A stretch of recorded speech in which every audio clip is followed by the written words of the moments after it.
Ei, Jana, boa noite. Solange, Gabriela, Josi. Que legal, Janaíne, Joelma. Bem-vindos, pessoal. Já vamos começar, tá? Ei, Léo. Tô chamando o Isaac aqui, tá? A gente já vai começar. Ei, Josi. Ei, Henrique. Baixar um pouquinho, Vila, não? Tá bom, né? Oi, Isaac. Ei, Tati, boa noite. Boa noite. Tudo bem aí? Tudo jóia, tudo bem. O Você tá me pessoal tá ouvindo bem entrando também? aí ainda. Ei, Léo, ei, Jana, ei, Vaninha. Ó, Vaninha, quanto tempo? Nos dando a graça da presença. É, A comunicação virtual tem dessas vantagens, né, Isaac? pois é, esse tempo de isolamento, a Vaninha, ela é de encontro, né? Ela é uma expressão de coletividade. Estou sentindo falta da Vaninha. Também. Janaína Janaína, Fontaine. a Deise, olha que beleza. Josi, minha irmã.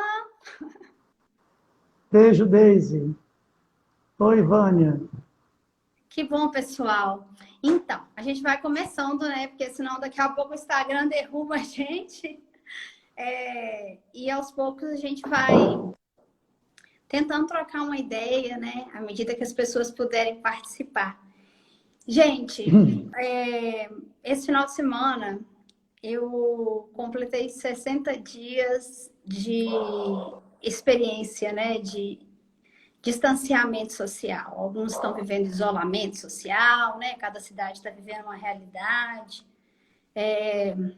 Infelizmente, antes da gente começar, já tive a notícia ali que hoje foi o primeiro dia que nós tivemos registrados mais de 1.000 falecimentos, na verdade, 1.179, em função do Covid-19 no país, né? E nós sabemos que o nosso país tem uma série de outros problemas, e se nós refletirmos esses problemas, né? Apenas à luz das nossas, das nossas dores, nós corremos o risco de parar na dor e não encontrar caminhos, não encontrar soluções, né? E aí, depois desses 60 dias em home office, né? Estou trabalhando, mas em casa. Eu falo de Patinga, o Isaac fala de Governador Valadares. Foi quando eu pensei assim, gente, vamos começar um bate-papo? Vamos começar um bate-papo na internet, onde a gente possa reunir os nossos amigos, onde a gente possa reunir pessoas que também estão desejosas, né, de encontrar oportunidades para a gente debater ideias diferentes, enquanto a gente vivencia essa experiência única, né? E ao refletir sobre como começar, eu pensava sobre essa busca, né, que é inerente do ser humano por sempre mais, né? O Raul Seixas tinha uma música, né? Tem uma música, né? Ele não tá aí, mas as músicas dele estão, né? Onde ele fala, né? Eu sempre quero mais, sempre quero mais. A gente nasceu para querer, né? E a nossa sociedade, de certa forma, nos educou para querer quanto mais bens materiais possíveis, né? Como se isso fosse nos completar.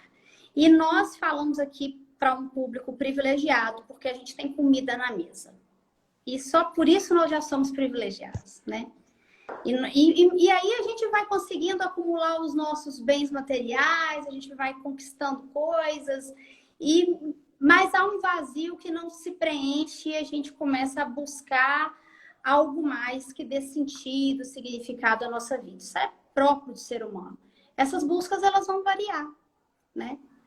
Eu encontro esse algo mais, né, no que eu costumo chamar de mistério, né?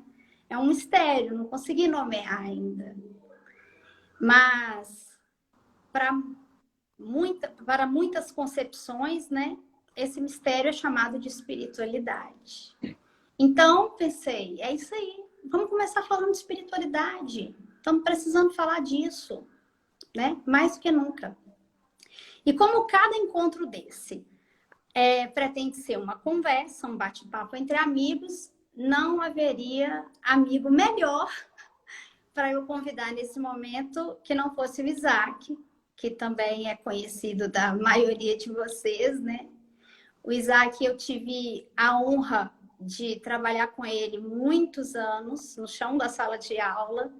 Nós somos amigos, nós e nossas famílias também, de longa data.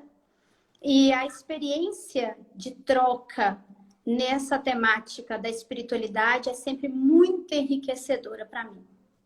Então, Isaac, com gratidão imensa que a gente te recebe aqui hoje, né? Eu e todos os nossos amigos que estão aí nos acompanhando, para a gente começar esse bate-papo, tá bom? Ei, Tati, você tá aí tá estreando joia? no Instagram, né?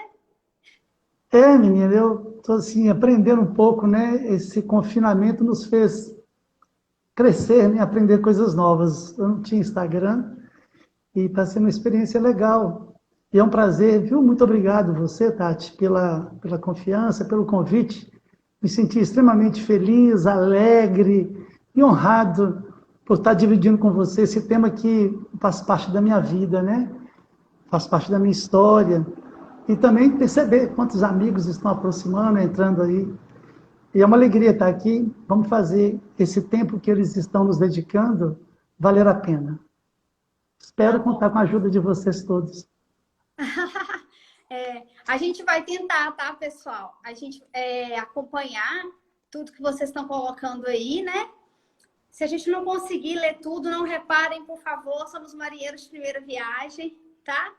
Mas a gente vai tentando acompanhar, a gente já cumprimenta o pessoal que chegou depois, que vem chegando aos poucos, a Marina, a Fabiana, a Zelinha. Eu vou parar de falar nome, porque a gente corre o risco de ser indelicado com alguém, né? Mas nós estamos felizes de podermos compartilhar juntos esse momento. Isaac, eu pensei, assim, para a gente começar essa conversa, delimitando mesmo, né? O que seria essa espiritualidade da qual a gente quer falar. Conceituando espiritualidade e distinguindo do conceito de religião. Dá para a gente começar assim, não dá? Dá sim.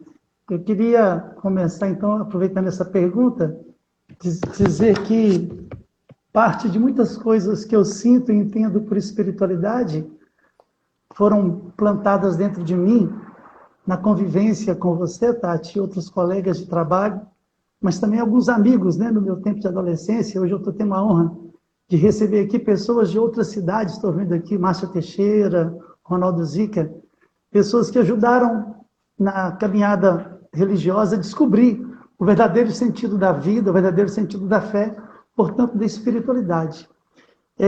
Tem um padre muito interessante chamado Padre Pierre Ricardin, que ele diz assim, Tati, que religiões são centenas de milhares, espiritualidade é uma só. Ele diz que religiões é para os que precisam ser guiados, a espiritualidade é para os que estão despertos. As religiões têm muitas regras e dogmas. A espiritualidade convida a raciocinar e a questionar. Ele está falando de um modo muito amplo, né? Ele chega a dizer que a religiosidade, a religião, ameaça e amedronta, enquanto a espiritualidade traz paz interior. Religião não é Deus. A espiritualidade é tudo. E por isso ela é Deus, né? Talvez de uma forma um pouco mais didática, na religião, eu procuro ouvir uma voz exterior, uma voz de fora, que me orienta, que me guia, em que eu busco seguir os ensinamentos, as regras. Isso tudo é fantástico, é muito importante. As religiões, elas são formidáveis e a diversidade delas atendem às diversidades de necessidade. Portanto, viva a pluralidade religiosa. que pode oferecer a pessoas diversas aquilo que elas podem encontrar e buscar ser feliz e transitar por esse mundo, que nós não podemos cair em queda livre. Precisamos ter aonde segurar. Já a espiritualidade, ela não é mais da voz externa. Ela é uma maturidade mística, é uma maturidade da religiosidade que leva o ser humano a perceber uma voz interna. Uma voz interna. E por essa voz interna, as pessoas abrem para a vida, para a felicidade, para o encanto, para a alegria, de perceber e não só respeitar a diferença, mas valorizar a diferença. Olha que barato. A espiritualidade, quanto mais eu escuto essa minha voz interna que favorece a vida, o encontro e o encanto, eu vou afinando o meu ouvido com essa voz interna. E essa voz interna, esta afinação, Tati, algumas pessoas chamam de intuição, outras chamam de divindade, outras chamam de Deus, outras chamam de Alá, outras chamam de Buda, de Brahma, de seja lá o que for, mas é a espiritualidade. Não sei se eu estou conseguindo ser claro. Ah, é isso aí mesmo. Acho que deu para a gente esclarecer, né? Esse sentimento que a gente traz, né? Essa busca por ir ao encontro do transcendente, né? Dessa possibilidade de nós desenvolvermos cada vez mais as nossas capacidades, as nossas habilidades, colocá-las a serviço do outro, né? No meu ponto de vista, isso tudo passa pela espiritualidade, independente da religião, né? Inclusive Claro, pessoas que não têm religião, né? Quantos amigos nós temos, conhecidos nossos, né? Que não professam nenhuma fé, né? Não tem religião. E, no entanto, são pessoas que se colocam a serviço, são pessoas que sentem um chamado, que sentem um questionamento dentro de si em relação ao porquê estar aqui nesse planeta, né? Então, essas perguntas sobre o que eu estou fazendo aqui, para que eu vim, né? Para onde que eu vou depois? Então, as religiões... São chamadas perguntas existenciais, né? E elas são necessárias. Essas perguntas existenciais que nos provocam a perceber que a vida é muito mais daquilo que se pega, daquilo que se enxerga, não é? As perguntas existenciais nos provocam a buscar um sentido mais amplo da vida, onde as coisas não param naquilo que se tem, né? Onde as coisas maiores não estão na estética, mas na ética, não é? Essa busca do sagrado e o caminho das religiões podem ou não favorecer essa descoberta. Eu valorizo muito as culturas e tradições religiosas, mas sobretudo não podemos perder a criticidade de entender que algumas tradições, alguns segmentos, elas não valorizam essa descoberta e querem reprimir, e querem moldar, encaixotar, né? E não libertar. Mas, enfim, a espiritualidade é esse avanço do amor maior, é a presença divina de Deus em nós que nos abre para o amor, para outras pessoas, para o cuidado com a casa comum, o meio ambiente e as relações de forma mais amplas. E eu só gostaria de acrescentar, Isaac, que é muito forte em mim, se tornou, com o passar do tempo, né, essa consciência de que o que eu faço, o que eu penso, o que eu falo, né, interfere no todo, que nós estamos interligados. Essa concepção de que nós estamos interligados é da dimensão da espiritualidade, independente se há crença, né, ou não. E aí a gente entra nesse momento que a gente está vivendo, que é um momento bem desafiador e que deixa bem às claras para nós essa situação de pandemia, né? A nossa geração é a primeira vez que vivencia uma experiência assim. Eu falo a nossa geração, mas deve ter umas 4 ou 5 gerações aqui nessa live, né? Porque a mudança geracional agora ela é muito rápida. Mas vamos pensar assim, nos últimos aí, desde a Segunda Guerra Mundial, né? É a primeira vez que o mundo se vê diante de uma situação que coloca as pessoas em condições, né, antes não imaginadas. E como é que tem sido para você, Isaac, assim, sua percepção? O que você tem percebido, né, em relação ao impacto dessa pandemia e, consequentemente, da necessidade, hora do isolamento social, hora do distanciamento social, porque a gente sabe que as cidades brasileiras, os estados, estão vivendo realidades diferentes, né? Então, mas neste cenário, nós sabemos que todos, de um jeito ou de outro, estamos sendo afetados. Costumamos dizer que estamos vivendo o mesmo período de tempestade marítima, mesmo não estando no mesmo barco, né? Estamos em barcos diferentes. Em barcos diferentes. Alguns não estão no barco, alguns estão de jangada, sobrevivendo numa boia, num pedaço de madeira, né? A gente não pode perder essa dimensão social do impacto que nós estamos vivendo. Mas eu tenho essa questão que você já traz, né? Que é a maneira de enfrentamento que cada pessoa está vivendo, né? Mas me traz uma grande preocupação no contexto da espiritualidade, é que apesar de estarmos vivendo no momento do impacto, né? São o quê? 2 meses e meio, 3 meses. Então, é muito cedo para falar de todas as consequências que isso pode estar gerando. Mas, enfim, uma coisa que me preocupa muito é o pânico. O pânico que isso nos trouxe. E o pânico, o que acontece? O pânico dispersa. As pessoas correm no desejo de proteção. E nesse correr do que nos agride é invisível, né? O vírus, ao correr dessa agressividade, as pessoas se distanciam das comunidades e procuram resolver as suas necessidades de forma individual.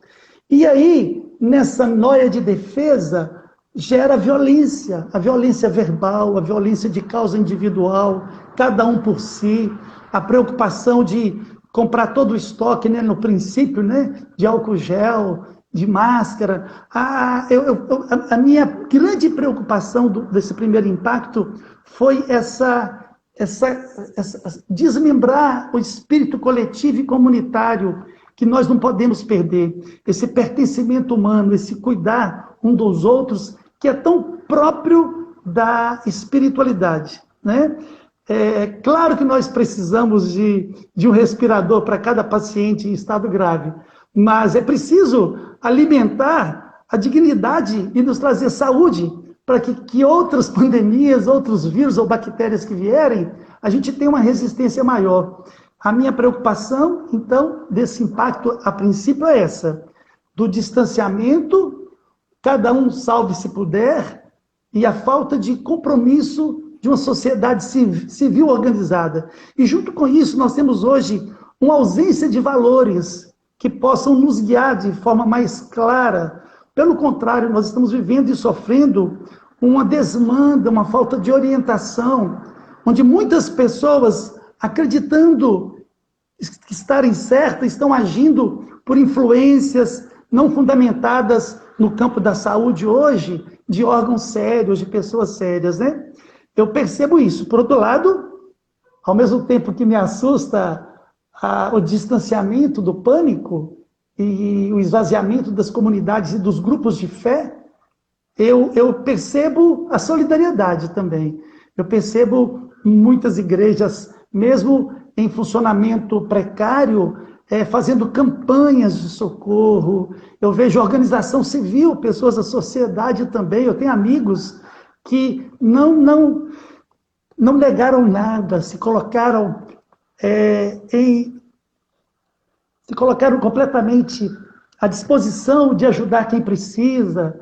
Então eu vi que existe uma resistência ainda, a resistência familiar, de orações através de live, o impacto, o choque, ele estremeceu, ele separou, mas ele não apagou. Ele deixou brasas vivas acesas, que eu acredito que serão sopradas, unidas e alimentada uma chama maior de uma transformação social. Essa é o que eu acredito, essa é a minha esperança Nós estamos em tempo pascal, né? E nós precisamos de sair do sepulcro virótico com mais fé, com mais esperança. Esse impacto, ele nos separou, talvez nos desmaiou, mas não nos matou. Brilhante. E eu tô te ouvindo aqui, acompanhando e tentando também acompanhar a participação do pessoal, né, que está aqui com a gente. A Fabiana colocou, sim, respeito é a palavra de ordem, que acolhe o diverso. Né? Tem alguns comentários bem interessantes aqui, que vem somar, né? A Gabriela colocou, egoísmo versus compaixão. Eu acho que vai muito ao encontro do que você estava dizendo, né? Nós tivemos exemplos aqui de ecumenismo, né?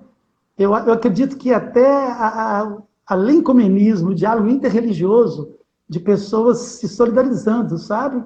De movimentos em favor daqueles que ficaram fora do trabalho, do emprego, do isolamento. Isso é fantástico.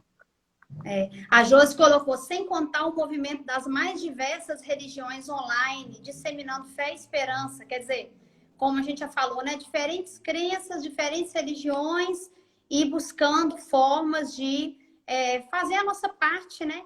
Beatriz está aqui também, deixou um recadinho para a gente. Excelente bate-papo. Compartilhar ideias e sentimentos no contexto atual é fundamental. A espiritualidade não poderia faltar. Então, realmente é um tempo, né? Com certeza, de nós nos voltarmos ainda mais para essas questões, como você falou, né, Isaac? As questões existenciais, né? Sim. Será que nós poderíamos, então, a partir disso, Isaac, chegar ao ponto de afirmar, né, que a espiritualidade seria um caminho, né? Um caminho, uma estrada, uma via para um novo projeto existencial? Eu acredito que sim, Tati. Eu acredito em várias estradas, vários caminhos, né? Por outro lado, a gente sabe que a ciência, o avanço da tecnologia, da comunicação, eles não responderam às necessidades mais básicas da qualidade de vida humana, né? Todo esse progresso tecnológico, todas essas descobertas científicas, elas não estão em favor da vida, principalmente daqueles que não contemplam o mercado, daquelas pessoas que vivem à margem do banquete da vida. Eu acho que pensar na espiritualidade como um caminho é reconhecer a falência, talvez, do atual sistema que é desumano. Eu também não sei se o outro sistema, não quero aqui trazer uma nova ideologia, dizer que tem que terminar com isso, começar uma coisa nova, mas é muito claro que o atual sistema, ele não atende às coisas elementares. Então a espiritualidade, eu acredito que ela pode nos convidar para uma cultura da solidariedade, para uma sensibilidade maior. Tantos líderes religiosos comprovaram e fizeram revoluções históricas a partir da sua espiritualidade. A gente pode citar Mahatma Gandhi na Índia, sentindo a própria dor do seu povo com a opressão da Inglaterra, conseguiu mover mundos e fundos e trazer uma transformação a partir da sua fé. Luther King sendo resistente. Tem um Gandhi aí, legal. Isso. Pois é, o Mahatma Gandhi. Luther King, né, um pastor evangélico que, sensível ao problema racial, se colocou em movimento, organizou a sua sociedade, o seu grupo, conquistou direitos, ainda tem muita coisa para conquistar. Jesus Cristo, para mim, torna aí uma referência da espiritualidade cristã fundamental no seu mandamento, quando ele diz, amem-se uns aos outros, amai uns aos outros como eu vos amei. Essa espiritualidade do amor que acolhe a presença divina dentro de você e brota para o outro com expressão de cuidado, de gentileza, de ternura. Isso é espiritualidade. Se não movido pela formação da razão, da filosofia, da formação familiar, seja lá o que for, mas que venha pautado nessa ternura da religiosidade que eu trago aqui como último exemplo de Jesus Cristo, né? Penso que a partir dessa temática de viver o amor, o cuidado, o zelo, a preocupação como algo prioritário, mais importante do que a moeda, não é verdade? Eu entendo que esse é o caminho da espiritualidade, o caminho da fé, ele nos leva ao compromisso maior, onde o ser humano ele é o mais importante, né? E não o lucro, não o capital. As coisas não estão chegando. Você falou no início do coronavírus, né, da pandemia, que está nos assustando, mas muitas pessoas continuam morrendo por tuberculose, muitas pessoas morrem por causa da AIDS, por causa de outros vírus, mesmo tendo descoberto vacinas. Ou seja, essa tecnologia, esse avanço da ciência não está ainda atendendo aquilo que é mais sagrado para nós do campo da religiosidade, que é a vida do ser humano, que é o cuidado com a natureza. Pelo contrário, estamos acabando e destruindo muitas coisas em detrimento ao lucro, em detrimento ao capital. Por isso que eu acredito sim, Tati, que a espiritualidade é um caminho. É preciso mais do que uma conscientização, né? Um saber teológico, um saber místico, mas um conhecimento que desce, que vem para o coração, que torna sentimento.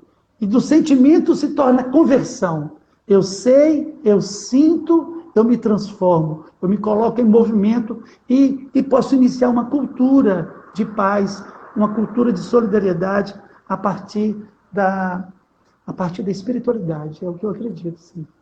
Que é mais, talvez, sentida e experimentada do que compreendida, né? Sim. Passa mais pela vivência, da vivência relacional, né? Do que por doutrinas, por conceitos, falando da espiritualidade em si, né? E nós não estamos falando de tradição religiosa, né? Que é mesmo essa percepção do todo, que nós estamos interligados e que eu vejo também, Isaac, que nós estamos precisando dar um passo, sabe? Dar um passo aí evolutivo e sair dessa polaridade social que nós estamos nela hoje no planeta inteiro, em todos os aspectos, na disputa de quem é que tem razão, né? Isso. A própria experiência da espiritualidade nos leva a entender, né, que a maior razão de todas é a vida digna, com justiça, né, com qualidade para todos. Para que todos tenham pão na mesa, para que todos tenham a possibilidade de amar, de ser amado, né? De ser respeitado, independente da sua etnia, independente da sua crença religiosa. Então, essa espiritualidade é um negócio maior, não é ficar ali concentrados no momento da oração, né? A gente precisa ampliar, entender que a espiritualidade, ela se traduz no momento em que eu estendo a minha mão para o outro, no momento em que eu acolho o outro, né? Não por me sentir maior do que ele, mas por entender que ambos estamos na mesma caminhada aí, buscando o quê? Buscando exatamente essa transcendência, né? Esse encontro aí com esse Deus, essas regras, esses dogmas, né? Que são próprios da cultura, da religião, eles não podem ter o seu objetivo final em si. Se eles não favorecerem o encontro e o encanto, eles não têm sentido. Todo conhecimento, inclusive não é só das religiões não, né? No nosso mundo acadêmico também. Se o conhecimento, se a matemática, a física, o português, se esse conhecimento não nos tornar mais humanos, mais sensíveis e solidários, com cuidado com a vida, com cuidado da nossa casa comum, ele não tem sentido, assim como os dogmas de fé. Tá aí, né? Eu vejo uma importância tremenda hoje no Papa Francisco, um grande líder da espiritualidade, que tem convidado pessoas de todas as tradições, que tem iniciado uma nova forma de igreja, uma igreja em saída, uma igreja que vai ao encontro, onde as leis e as regras não são mais importantes, né? Visto que ele tentou fazer com o sínodo da Amazônia, uma recuperação de identidade, onde a vida é mais importante do que as leis. O próprio Jesus disse isso, né? Quando eles queriam, por exemplo, apedrejar aquela prostituta, porque a lei mandava.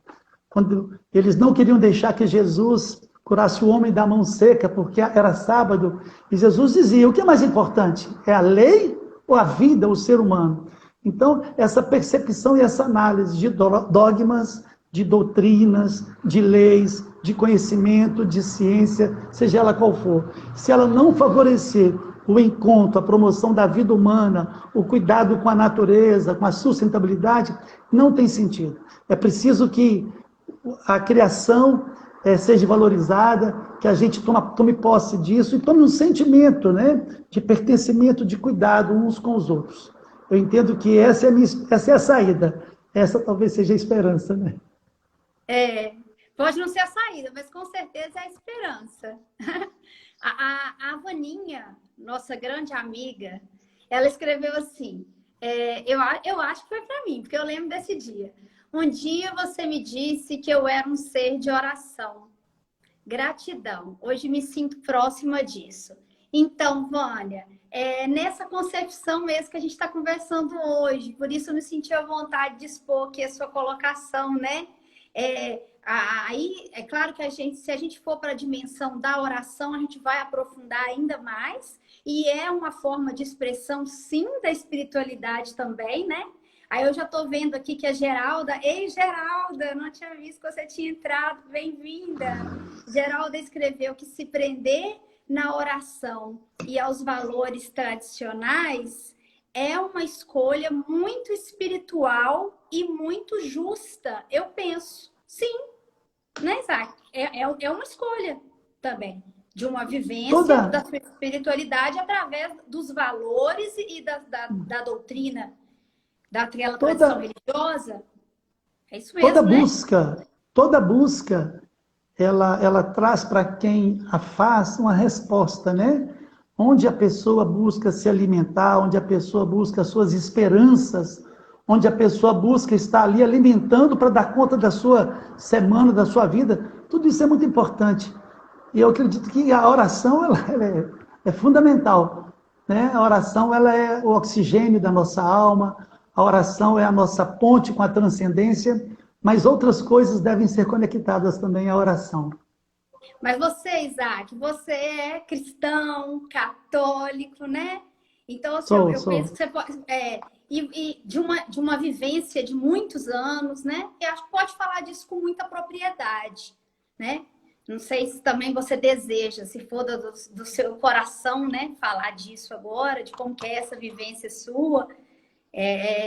se vai ao encontro do que a gente, né, pontuou e a partir das colocações dos nossos amigos? Eu vejo, não sei se o seu desejo, Tati, é que a gente aprofunde um pouco mais no tema oração, ou na minha experiência de fé, né? É o que você quiser, Isaac. A conversa é nossa. A minha experiência de fé, a minha experiência religiosa, ela vem com a minha primeira catequista, né? Com a minha mãe, que soube desde criança me fazer viver, sentir, experimentar e saborear tudo que a vida apresentava, né? Tem uma encíclica do Bento XVI que traz como título uma passagem de Paulo que fala assim em Romanos: é na esperança que somos salvos. É na esperança que somos salvos. Nós que somos cristãos, a gente tem um futuro. Não é que a gente conheça o que vai acontecer no futuro, o que vai vir depois da morte. Mas nós cristãos, e acredito que muitas outras culturas religiosas também, mesmo não tendo certeza do que possa vir a acontecer, a gente sabe que não vai ter uma vida vazia. Não é? Nesse documento, nessa encíclica do Bento XVI, que me vem à memória agora, ele nos convida a entender que é preciso cultivar e alimentar essa esperança na nossa fé. E aí vem a questão da oração, que me fez lembrar, porque essa esperança, a gente se aprende em alguns lugares. E o primeiro lugar que a gente aprende a esperança, em dias melhores, um futuro diferente, é através da oração. Quando a gente pensa que ninguém mais nos escuta, a gente pode ter certeza que Deus está nos ouvindo. Se eu entendo esse Deus fora, dentro, se eu entendo esse Deus panteísta na natureza, Ele está nos ouvindo. Eu entendo Deus sagrado, o Deus que se revela na presença de Jesus, essa é a fé que eu professo, eu tenho certeza que Ele está me ouvindo. Mas esse lugar de exercitar e de aprender a esperança é na oração, mas é também na oração e na ação. A esperança em sentido cristão é também a esperança para os outros. Eu não tenho uma esperança só para mim. A minha oração, ela não termina com o pão meu de cada dia. Ela me leva a ter uma oração, uma atitude para com o outro. É um viver da oração. É um externar o sentimento, o pensamento, a voz, em gestos concretos de encontro, de acolhida, de amor. Não é? Como é que eu posso dizer que amo a Deus, que busco a Deus, mas se eu excluo, se eu condeno, se eu reprimo, não é verdade? Então o exercício está na oração, está na ação e também está no sofrimento. Aprender a lidar com o sofrimento, aceitar o sofrimento como uma causa da vida, né? Aprender que a esperança é preciso fazer de tudo para diminuir o sofrimento, mas entender e aceitar que com ele eu posso crescer, com ele eu posso me transformar e aceitá-lo como algo natural, não como uma praga, como um castigo, talvez fruto das nossas mazelas, dos nossos descuidos. Então essa oração que a Geralda trouxe, eu trago essa reflexão um pouquinho estendida. Uma oração em que eu falo, em que eu escuto, em que eu sinto a presença de Deus. Uma oração que tem a dimensão de uma ação, porque eu não oro só para mim e não penso só no meu bem-estar. E ver que o sofrimento, ele é um espaço também contemplativo de crescimento. Não é?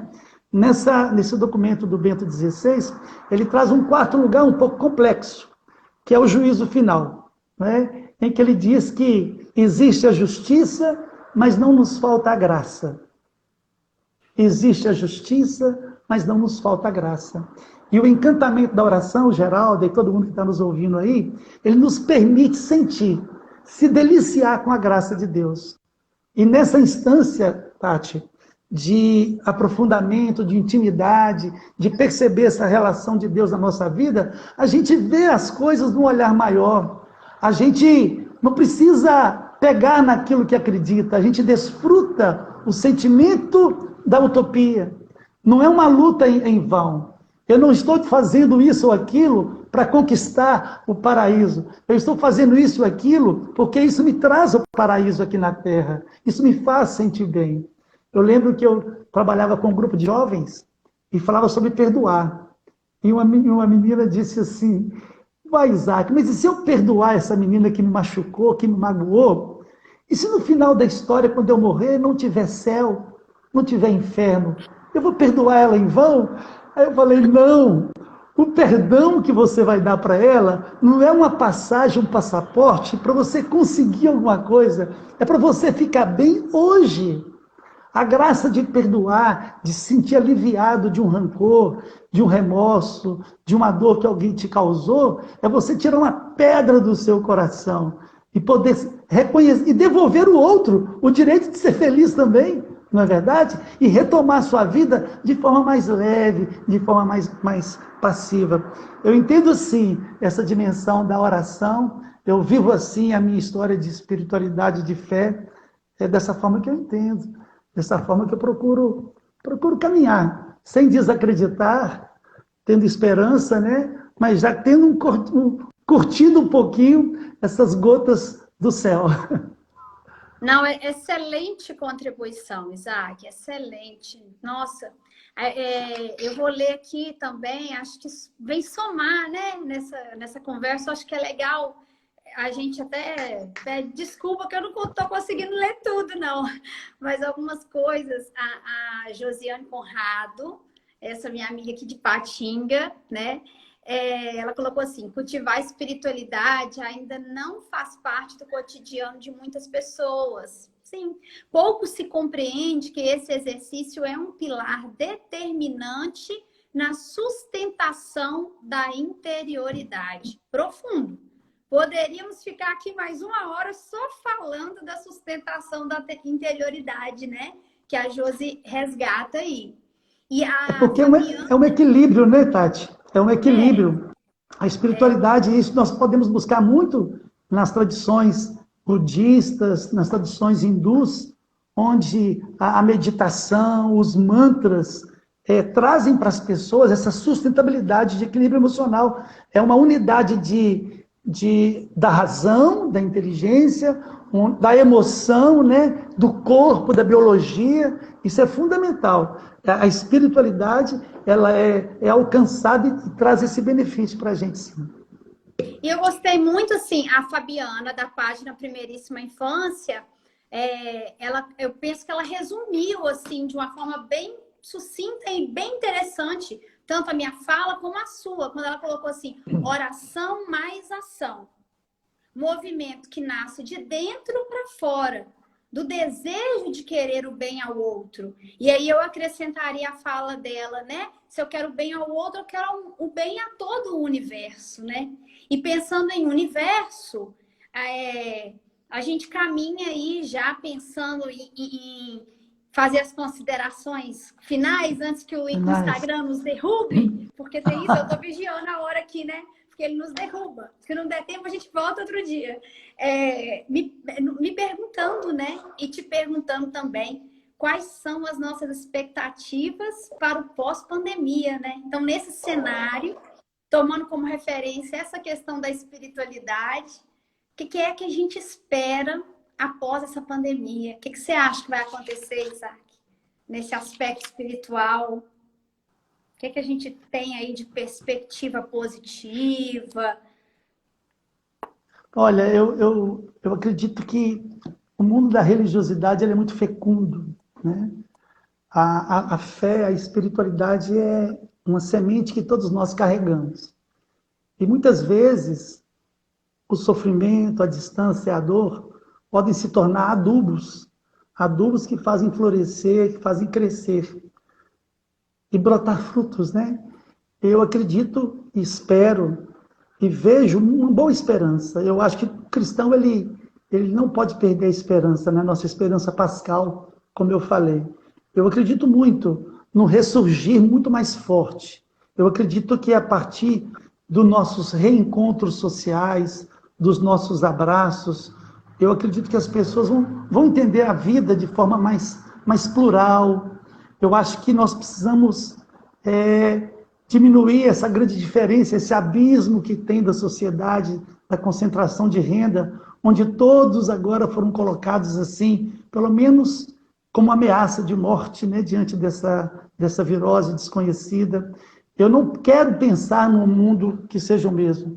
Eu quero somar forças, eu quero ter pessoas que sejam capazes de acreditar numa possível revolução de afeto, revolução de amor. Eu quero acreditar que essa espiritualidade seja descoberta não como propriedade das instituições, mas como uma percepção de cuidado com o humano, com a natureza, mas sobretudo de trazer alegria e felicidade para as pessoas.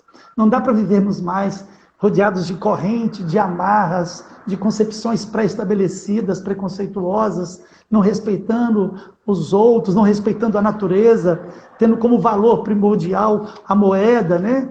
É preciso usufruir melhor desse mundo virtual que hoje se apresenta tão necessário para nós, né? Não é mais um mundo paralelo. Hoje as redes sociais se tornaram as novas pracinhas, os novos shopping centers, são ali que as pessoas se encontram. E é preciso fazer deste encontro algo mais significativo. Não que ele venha, né, a substituir o encontro físico, mas usar dessa movimentação, dessa maneira de motivar, de sensibilizar o outro, de apresentar caminhos mais fecundos, ideias que gestam vida, que geram vida. Eu espero, assim como eu, né, estou agora usando o Instagram, aprendendo a trabalhar com as minhas lives, com os meus vídeos, outras pessoas possam também ter esse sentido, essa necessidade, e que essa esse crescimento que aconteceu, ele agora seja também de repensar uma sociedade mais imune, né? Como pensar uma sociedade mais imune nas relações de afeto, nas relações de cuidado, na profissão de cada um, no seu trabalho, na sua vida familiar. Vejo que muitas pessoas conseguiram sofrer, mas também resgatar as relações da convivência familiar. Acho isso muito importante, essa autodescoberta que a solidão te permite, e ao mesmo tempo redescobrir aqueles que já estavam dentro da sua casa, retomando assim um significado novo da família. Eu quero acreditar, eu quero apostar e quero trabalhar nessa perspectiva, Tati. Eu também quero, Isaac. A Deise está dizendo para nós aqui que nós vamos sair melhores. A Josi, agora já é a minha irmã, já está dizendo que o mundo já não é mais o mesmo. Veja bem, ela já está vendo o mundo mudando, né? A Lucimar colocou aqui que quando fazemos o bem, o universo nos traz o bem de volta. E a Regiane escreveu aqui que o equilíbrio é tudo nesse tempo. Está difícil, mas temos que nos unir. E, enfim, muitas mensagens lindas. Mas antes que o Instagram nos derrube, né? A gente vai caminhando aí para o tempo que vai se encerrando. Assim como você compartilhou, né, Isaac, o que vem alimentando a sua espiritualidade dentro da sua fé cristã, católica. Eu também tenho alimentado a minha espiritualidade de várias formas, né? E uma delas é através da doutrina kardecista, né? E eu gostaria, assim, que a gente caminhasse para encerrar com um pensamento, né? E também aquela canção que eu te pedi. Violão tá aí do lado, né? Violão tá aí, né? Pois é. Tá aqui. É um pensamento que, eu não sei se alguém conhece, se alguém, né, tem alguma afinidade, de um autor que me foi apresentado pela minha irmã Josiane, que está aí assistindo a gente também, participando, que é o José Carlos de Luca. Não sei se dá para ver direitinho aqui. Esse livro se chama Pura Libertação. Vou fazer propaganda do livro, sim. E vou compartilhar com vocês um pensamento que eu acho que nos inspira a fazer com que o pós-pandemia nos traga, sim, um mundo novo. Porque vai depender de cada um de nós. Não vai ser um milagre que vai cair do céu, né? Nós não vamos acordar um belo dia e o mundo vai estar diferente. É cada um que vai precisar dar o seu passo, fazer o seu movimento em direção ao outro. E o José Carlos, ele escreveu assim: nós viemos a este mundo para melhorá-lo através do melhor que temos a dar. Viemos para embelezar o mundo através da nossa beleza interior. Viemos construir a paz no mundo através da paz dentro dos nossos lares. Viemos tornar o mundo mais justo através da nossa ética pessoal. O melhor presente que eu posso dar ao mundo. Olha isso, Isaac, olha que profundo. O melhor presente que cada um de nós pode dar ao mundo é a minha felicidade. É a minha felicidade. E a felicidade, ela não dispensa umas boas pitadas de sal. Então, que esse tempero, né? Que esse tempero sejam os nossos abraços virtuais, os nossos encontros online, as nossas oportunidades de trocar essa energia boa, como a gente está fazendo aqui hoje, né? Eu entrei de um jeito na live, estou saindo de outro. Espero que você também. Senti, assim, uma energia muito legal das pessoas que interagiram conosco o tempo todo. Minha gratidão pela sua participação não tem tamanho, é imensa. Que isso, Tati. Obrigado a você. Presenteie-nos agora com essa canção tão linda. Nós temos quantos minutos? Nós temos 7 minutos. Vou cantar 2 refrões, então. Um é assim, ó. No terreiro ele é Oxalá, no Oriente ele é Alá. Ninguém sabe como explicar essa força maior Ele sempre me estende a mão, não importa a religião, não tem raça, não tem nação, porque Deus é um só, ó meu Deus. E termino com Lauro Trevisan, que diz assim: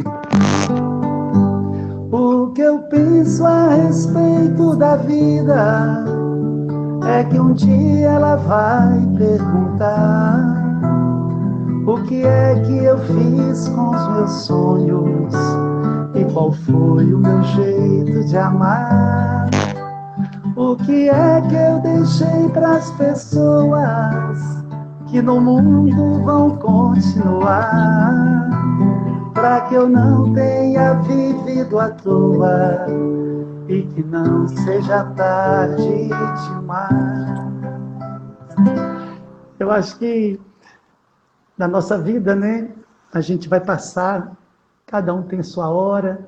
Eu vivi uma experiência forte, né, da minha espiritualidade esses últimos 3 anos, com a perda de 3 pessoas muito importantes da minha família. E eu falo com muita alegria que elas não estiveram aqui em vão. E enquanto os meus dias estiverem aqui na Terra, enquanto eu estiver sendo professor, seu colega, amigo de tantos, eu quero fazer valer a pena a minha caminhada, para quando chegar a minha partida, eu possa olhar para trás e falar assim: valeu, fiz o melhor, errei, acertei, mas não passei em vão, fiz a minha parte. E a espiritualidade é onde eu sustento, dirijo e oriento meu espaço. Muito obrigado, Tati, por ter me convidado para essa experiência nova. Obrigado a vocês que entraram aí no canal Instagram, né, para prestigiar esse nosso bate-papo. Eu tenho dificuldade de ler, de acompanhar. Vou me organizar para poder responder melhor e me interagir com o público. Muito obrigado a todos. Isaac, você foi ótimo. Não precisa ficar se justificando, não. Aqui, já que você falou esse negócio de quando você passar, porque todos nós vamos passar. Nós estamos aqui de passagem, né? Você está com o violão do lado, nós ainda temos 4 minutos. Você bem que podia dar uma palhinha daquela musiquinha lá, da voz dos profetas, das pedras falarão. O que você acha? Nossa, será que eu dou conta? Claro que dá. Se calarem a voz dos profetas, as pedras falarão. Se fecharem poucos caminhos, 1000 trilhas nascerão. Muito tempo não dura a verdade, nessas margens estreitas demais. Deus criou o infinito pra vida ser sempre paz. É Jesus este pão de igualdade, viemos pra comungar com a luta sofrida do povo que quer ter voz, ter vez, lugar. Comungar é tornar-se um perigo, viemos para incomodar. Com a fé, a união e a esperança um dia vão brotar. Mais ou menos assim. É isso. O Isaac brinca, né, gente? O Isaac brinca que essa música carrega um pouco do lema de vida, né, dele. E eu e vocês que somos amigos dele sabemos que ela fala muito mesmo, né, dessa concepção aí de um sonho de vida digna e de luta por todos. Mas nós não precisamos esperar, né, a passagem para a gente cantar essa canção, não. Vamos cantar todos os dias, né? Que comungar é tornar-se um perigo, né? Que nós estamos aqui para incomodar, mas incomodar no bom sentido da palavra. É de cutucar, né? É de dizer assim, ó, vamos viver essa espiritualidade aí, vamos trazer isso para o nosso cotidiano, vamos fazer com que as nossas experiências se transformem em boas experiências que vão alimentar as esperanças das outras pessoas com quem nós vivemos ou que nós nem conhecemos. Pessoal, muito obrigada por estarem com a gente. Isaac, gratidão. Valeu, Namastê Tati. para você. Namastê. Obrigado, até a próxima. Espero que a gente tenha muitas outras oportunidades. tá bom? Tomara que sim, me sinto honrado. Um beijo. Um beijo Fique com grande. Deus. Tchau, tchau. Deus abençoe a todos Tchau, nós. gente. Amém.